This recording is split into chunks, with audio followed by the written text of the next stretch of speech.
Contrastes reconciliados es el tema de esta mañana y vamos a ver cómo la inmensidad del amor de Dios puede unir o reconciliar los más grandes contrastes que encontramos entre la humanidad y la divinidad, entre el hombre y Dios, entre la eternidad de una condenación eterna y una vida eterna.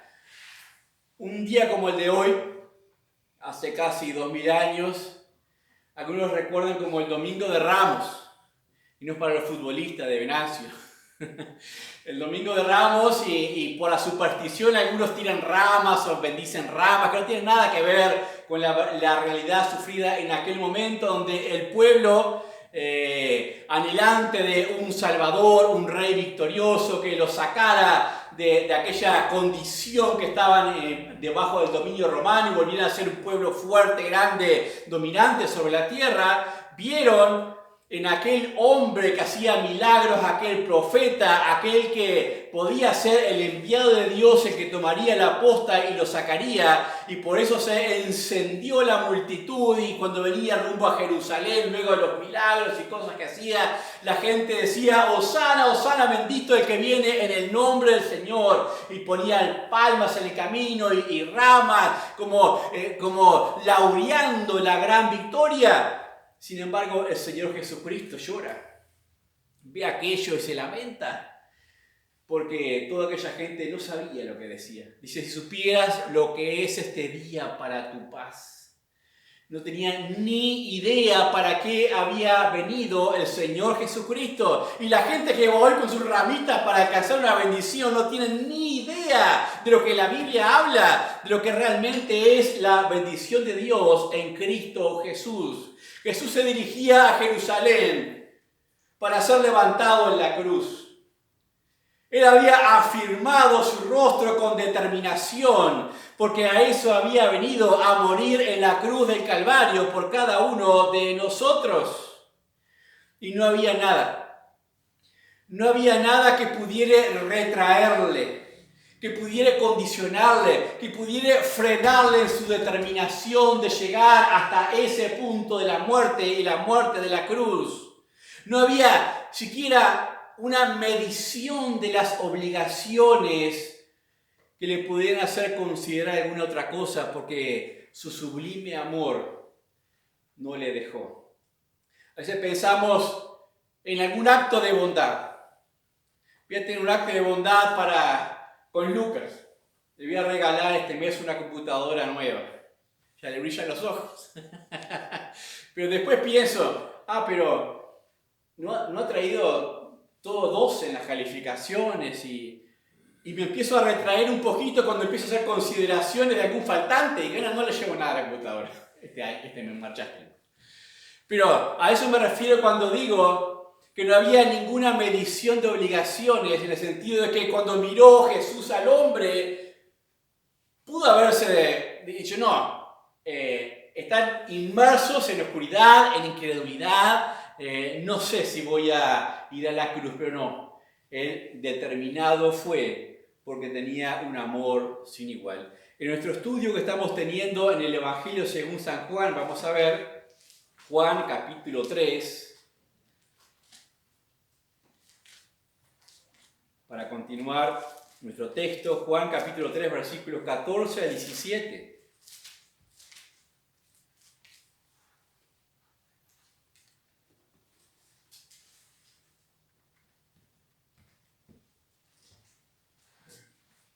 Juan capítulo 3, versículos 14 al 17. Dice, y como Moisés levantó la serpiente en el desierto, así es necesario que el Hijo del Hombre sea levantado, para que todo aquel que en él cree no se pierda, mas tenga vida eterna. Porque de tal manera amó Dios al mundo, que ha dado a su Hijo unigénito, para que todo aquel que en él cree no se pierda, mas tenga vida eterna. Porque no envió Dios a su Hijo al mundo para condenar al mundo, sino para que el mundo sea salvo por él. Hasta ahí la lectura. Ya hemos visto el domingo pasado los versículos 14, 15, y cuando llegamos al versículo 16, que todos lo saben de memoria, porque de tal manera amó Dios al mundo que ha dado a su Hijo unigénito, y lo repetimos una y otra vez. Pero el error que se comete con este versículo es tan completo, tan magnífico en sí mismo, en su contenido, que no solamente se memoriza, sino que se le llega a aislar de su contexto. Cuando dice el versículo, porque de tal manera, está dando una explicación. Por eso comienza así. ¿Cuál es la explicación de qué está dando el versículo 16, tan conocido por nosotros? De aquel versículo 14, cuando dice, es necesario que el Hijo del Hombre sea levantado como Moisés levantó la serpiente en el desierto. Y la explicación de por qué es necesario es el versículo 16. Porque de tal manera, ¿qué había detrás de aquella necesidad? ¿Qué había detrás de aquello que no permitía que fuese de otra manera el transcurso de la historia y la salvación del hombre? En primer lugar, el carácter de Dios. Y en este sistema de contrastes que dijimos, el contraste de amor entre el amor de Dios y el amor de nosotros. Y es muy distinto, sí, cuando consideramos el carácter del hombre y su amor y el carácter de Dios y su amor, son tan dispares que ha resultado que en la demostración del amor de Dios, algunos hombres encuentren muy difícil comprenderlo, muy difícil aceptarlo por ser demasiado irreal para ellos, por cuanto distantes son su carácter y su amor.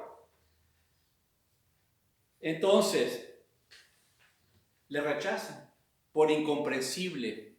Pero otros le amamos y lo abrazamos por maravilloso, por magnífico para con nosotros, porque somos realmente conscientes de nuestro propio amor.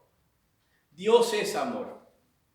Dios es amoroso. Dios es misericordioso. Dios es justo. Entonces, cuando la Biblia dice que es necesario, la primer base de esa necesidad es el mismo carácter de Dios en su amor, que le obliga para con todos los hombres de la misma manera. Le obliga de tal punto que dice el versículo 16, de tal manera amó Dios al mundo que ha dado. Ha otorgado. ¿A quién ha dado? Dice acá la palabra de Dios, dice Hijo unigénito. Eso es único hijo. Eso significa unigénito. Ha dado a su único hijo para hablar de la magnitud de la entrega de Dios por cada uno de nosotros. Eso es lo que hacía necesario. A veces nos preguntamos, especialmente esta semana que inicia, en el cual el mundo entero recuerda los hechos aún sin entendimiento, ¿por qué Dios haría eso con su Hijo? Porque tiene un amor tan grande para nosotros que nos es muy difícil comprenderlo, necesitamos solamente aceptarlo, porque es creador y Él no puede vernos en esa condición perdida sin otorgar un camino, una verdad, una vida, para que todo aquel que crea en Él no se pierda, mas tenga vida eterna. Cuando dice la palabra de Dios es necesario, significa que no se puede evitar. No hay otra alternativa.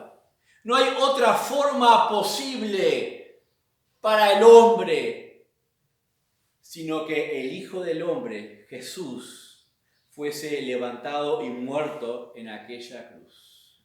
Dios nos amó de esa manera. Pero no podía hacer otra cosa Dios. Dice el versículo 17.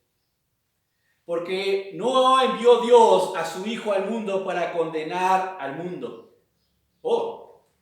Había otra opción.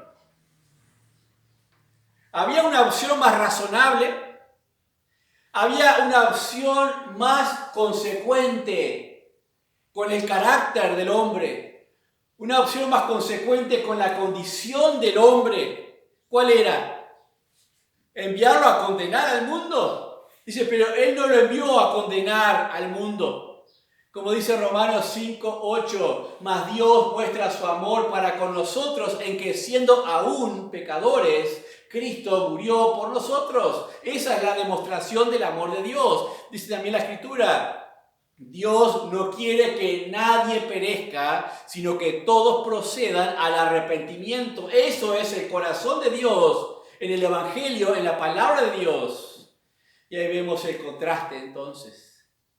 El contraste de amor entre el amor de Dios y el amor que nosotros podemos elaborar o tener por nosotros mismos. Hay una gran diferencia. El versículo 20 nos habla de esa diferencia también. Dice, porque todo aquel que hace lo malo aborrece la luz y no viene a la luz, porque para que sus obras no sean reprendidas.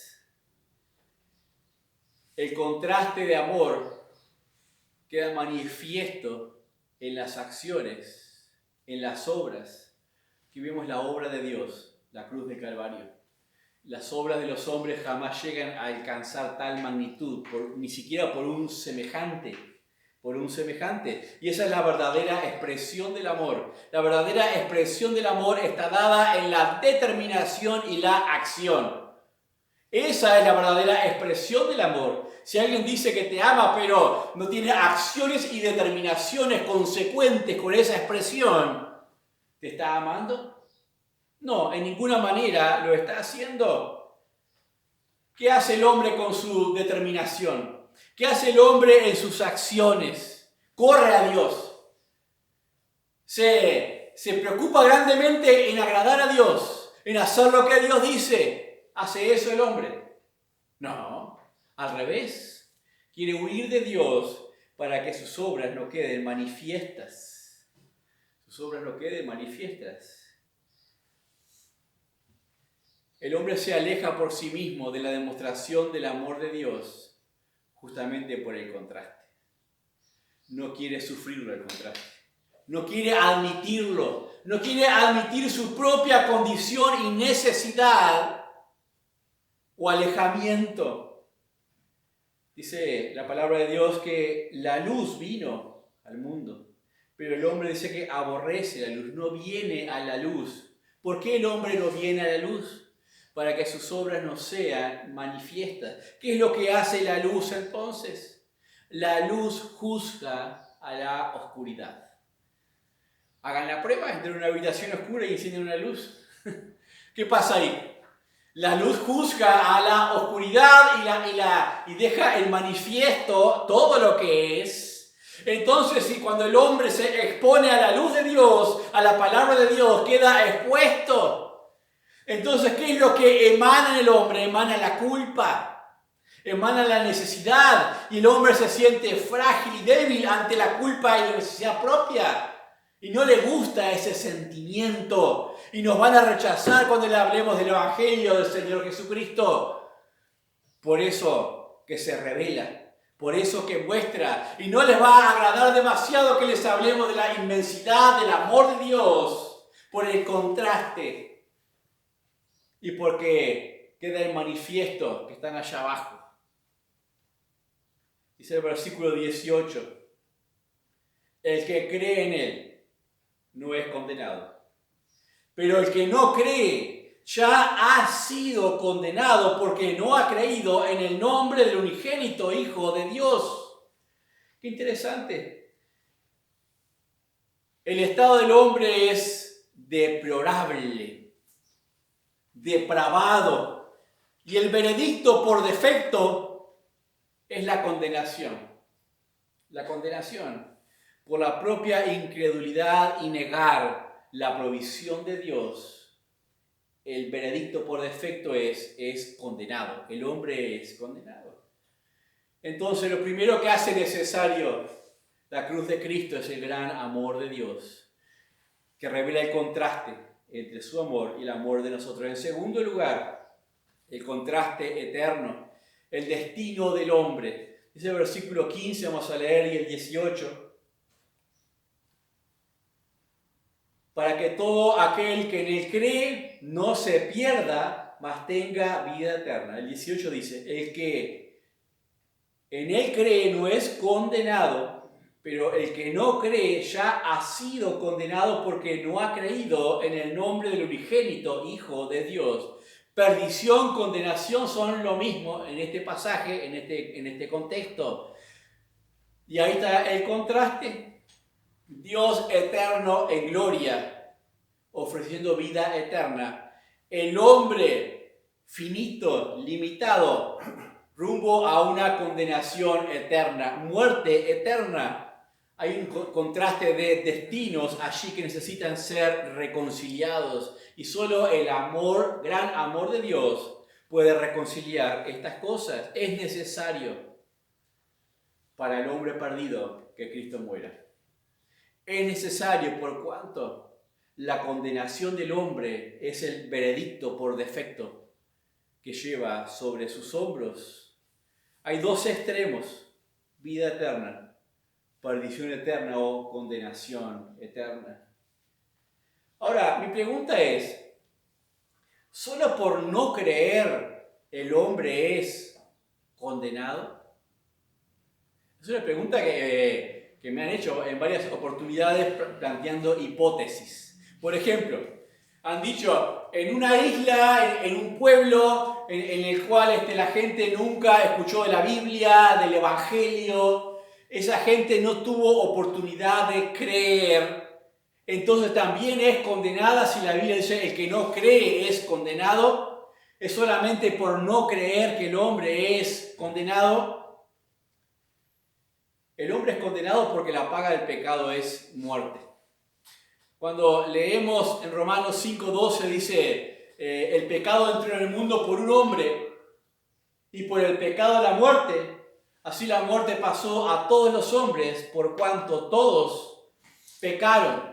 Y es cierto, el versículo no dice que la muerte pasó a todos los hombres por cuanto son todos pecadores, sino dice por cuanto todos pecaron. ¿Qué hay ahí? Una acción, hay un verbo activo de los hombres. ¿Qué es lo que se hereda entonces en Adán? La consecuencia de la muerte, sea creyentes o incrédulos, ¿morimos o no morimos?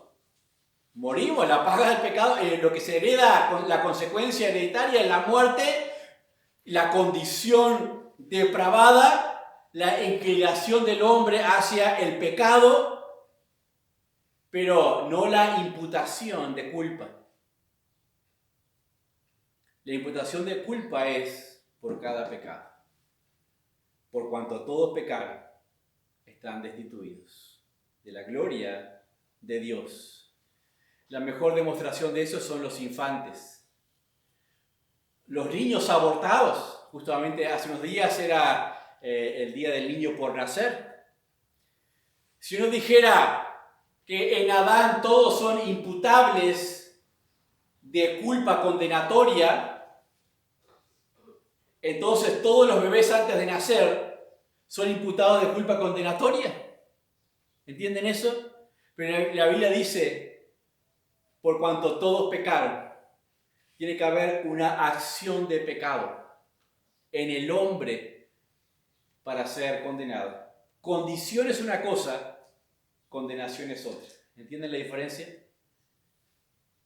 Por eso Jesús también dice, dejad a los niños, venid a mí, porque de los tales es el reino de los cielos. ¿Cómo puede hacer tal determinación indiscriminada sobre todos los niños?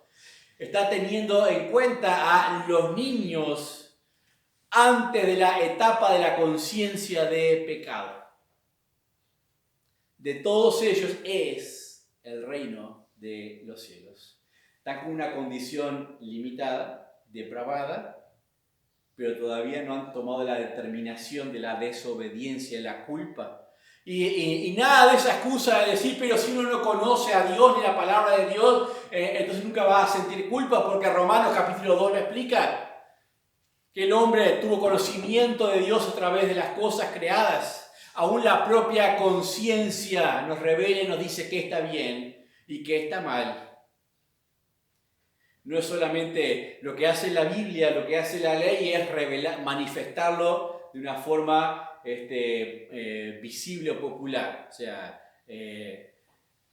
realmente acusable con el dedo, por decirlo de alguna manera.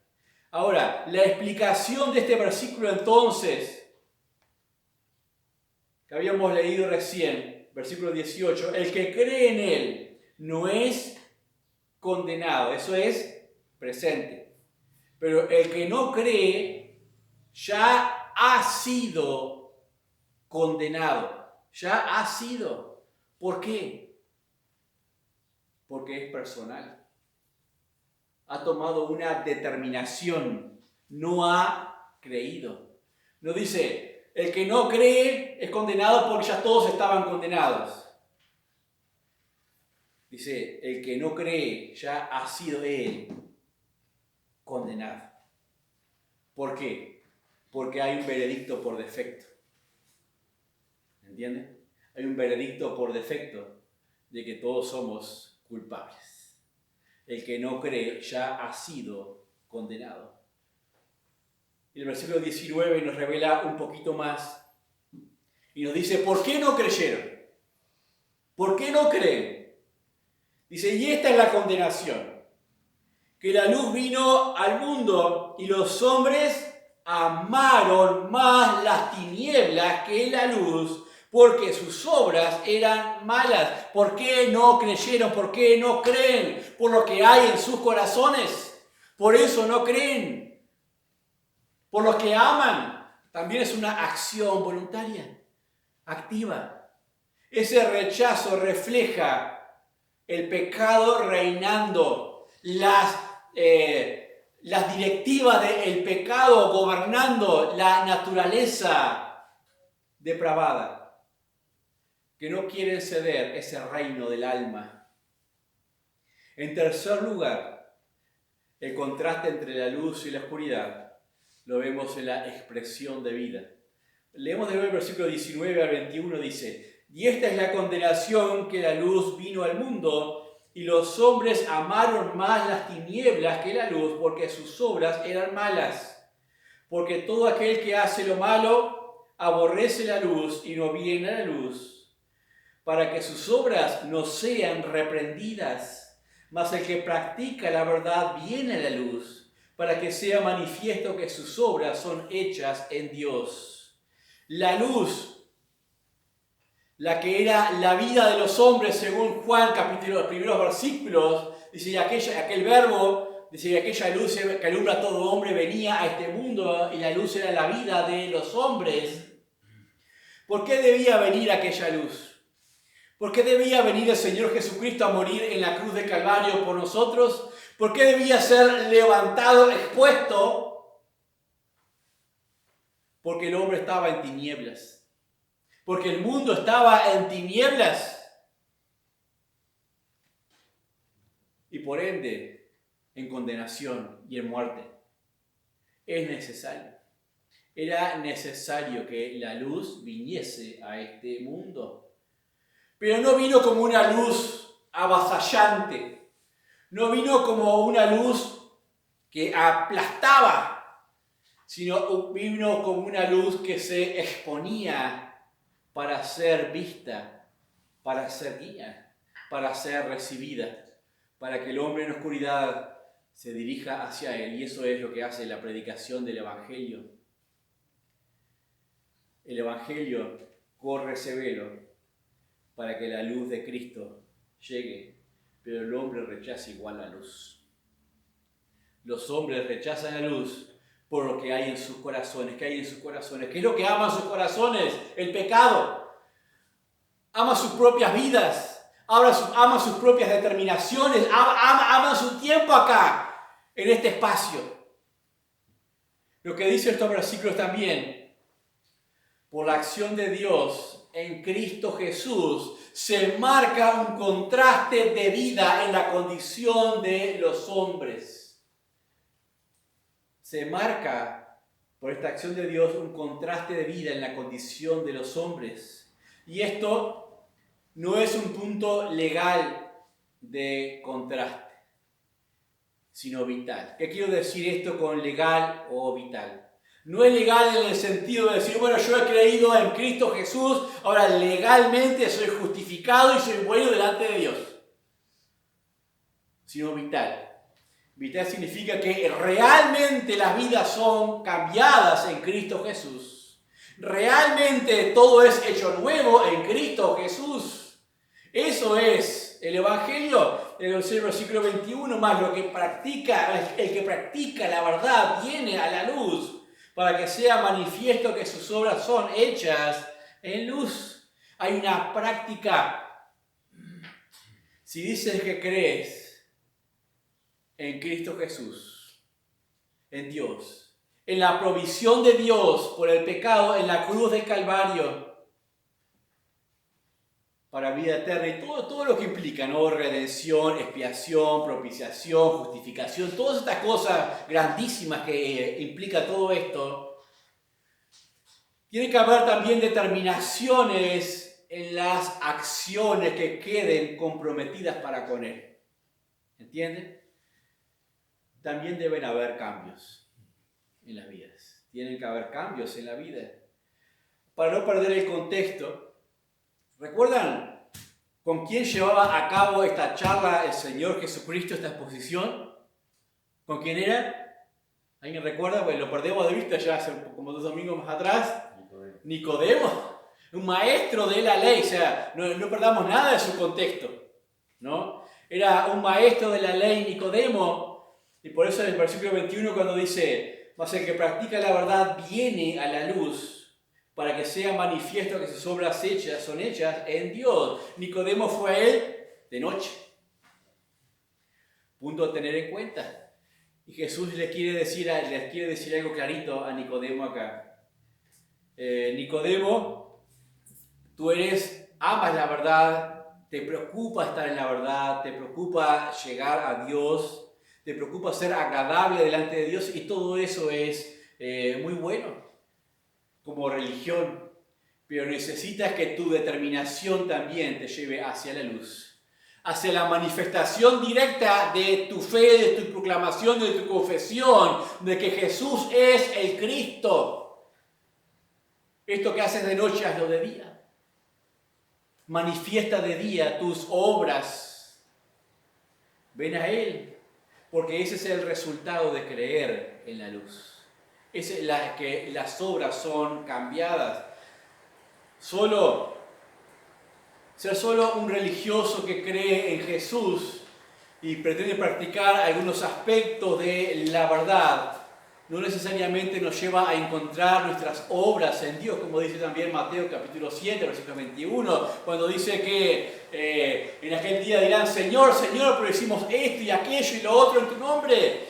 Y yo os diré, apartados de mí, hacedores de maldad, no los conozco. Aún las obras religiosas, pero que no cambian tu determinación para con el Señor Jesucristo, tu vida, tu amor para con Él, son solamente obras malas, no aprobadas delante de Dios. Un hombre natural, si se quiere, podríamos decir que es muy audaz. Es muy audaz al decir, no creo. Y rechazar el mensaje por las excusas que quieran de la palabra de Dios. Rechazar que Cristo fue crucificado y resucitó al tercer día conforme a las Escrituras. ¿Por qué digo que es muy audaz?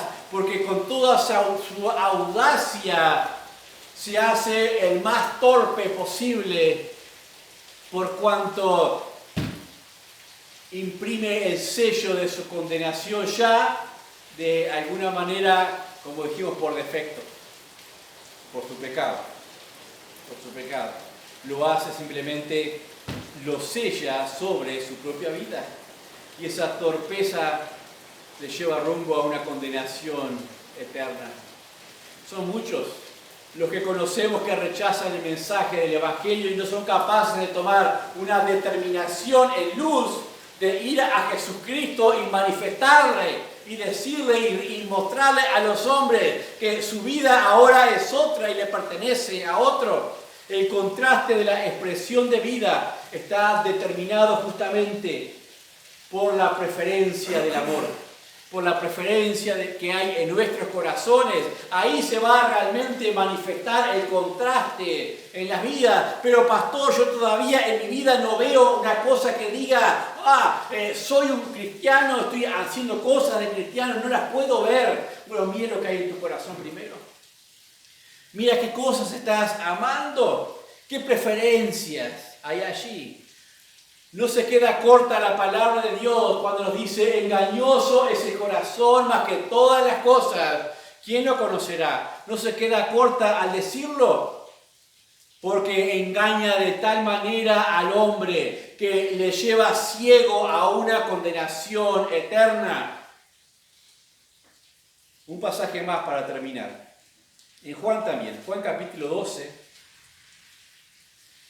Juan capítulo 12, versículos 42-43.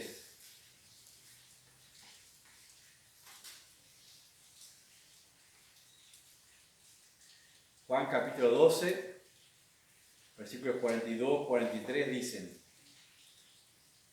con todo eso, aún de los gobernantes, muchos creyeron en él, pero, esto nunca es lindo, pero a causa de los fariseos no lo confesaban, para no ser expulsados de la sinagoga. Y aquí vemos el principal motivo, porque amaban más la gloria de los hombres que la gloria de Dios. ¿Qué hacían estos hombres? ¿Creían? Sí. ¿Confesaban? No. Creían, pero no confesaban. ¿Por qué no confesaban? ¿Qué había en sus corazones? Había otras determinaciones, unas preferencias en su corazón que no eran las mejores. Su corazón les engañaba. Les acallaba su conciencia. Ya, pero tú crees. Lo disimulas bastante bien, pero crees. Amaban más, dice, la gloria de los hombres. Preferían estar abrazados de los hombres y recibir sus aplausos y la gente y conservar sus amistades, sus cosas para aquí y para allá, que quedarse tal vez solo con el Señor Jesucristo y ser señalado, ser acusado juntamente con Él. Te pregunto en esta mañana, ¿cuál es la preferencia de tu corazón? ¿Cuál es la preferencia de tu corazón? Encontramos a creyentes confundidos. Capaz que a todos nos puede pasar ocasionalmente, o sea, no en una constante, pero sí ocasionalmente. Creyentes confundidos, errantes, alejados tal vez de las congregaciones, por un tiempo, otro tiempo, luego vuelven. ¿Qué ha pasado realmente? Porque el pastor era cualquier cosa, por eso nos alejamos. Porque fulano mengano pasaba esto y aquello con él. ¿No será por lo que la preferencia del corazón? Por las preferencias del corazón. Amaban más, dice acá, la gloria de los hombres. Tal vez estos amaban más, pongan esos puntitos, lo que ustedes quieran. Amaban más su vida común. ¿Por qué no hay tantos creyentes comprometidos con la obra de Dios? Porque aman más su vida común que la vida en Dios. Aman más los placeres. Aman más la comodidad. Aman más la diversión. Pero solamente por fe yo creo en Jesús y voy al cielo. Pero te desafío en esta mañana a que le confieses en tus preferencias. No solamente que digas creo, sino que le confieses, Jesús es mi Señor, como dice Romanos 10:9, que si confesares con tu boca que Jesús es el Señor y creyeres en tu corazón que Dios le levantó de los muertos, serás salvo. Y esta es la diferencia entre creer y confesar. Confesar tiene el gran obstáculo de las preferencias del corazón. Las preferencias del corazón. Esta semana te voy a decir algo. Cuando pienses en la crucifixión del Señor Jesucristo, cuando pienses en aquellos 3 días en la tumba, en aquellos golpes, azotes, ignominia, insultos, cuando pienses en todas esas cosas y cuando llegue el domingo y diga, hoy es resurrección, el Señor resucitó y te alegre y busques tal vez en la heladera si tienes chocolate, si alguien te regaló.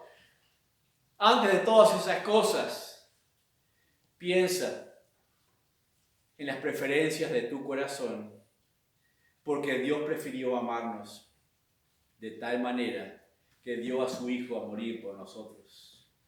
Él prefirió hacerlo a pesar de que éramos pecadores. Fue la preferencia dominante de la oscuridad que llevó a muchos a rechazarles en su tiempo y en este tiempo. Pero fue también esa preferencia dominante de la oscuridad que hizo necesario que Cristo fuese expuesto en la cruz del Calvario, levantado. Y aún 2000 años después se sigue recordando que Jesús fue levantado en la cruz de Calvario. Esa elevación del Señor Jesucristo.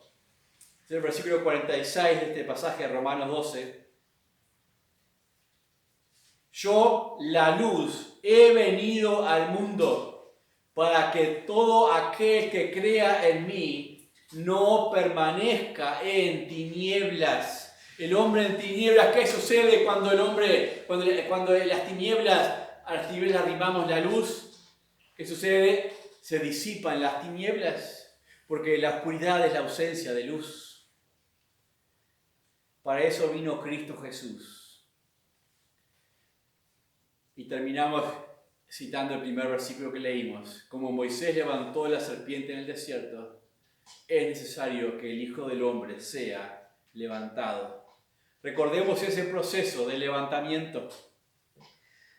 Un proceso necesario y exclusivo porque era la única forma por la cual Dios salva a los pecadores. Por la cual Dios cambia todos los extremos. Cambia el carácter del hombre y le pone su amor. Amamos porque hemos sido amados. Cambia los destinos, ya no condenación eterna, sino gloria eterna, vida eterna.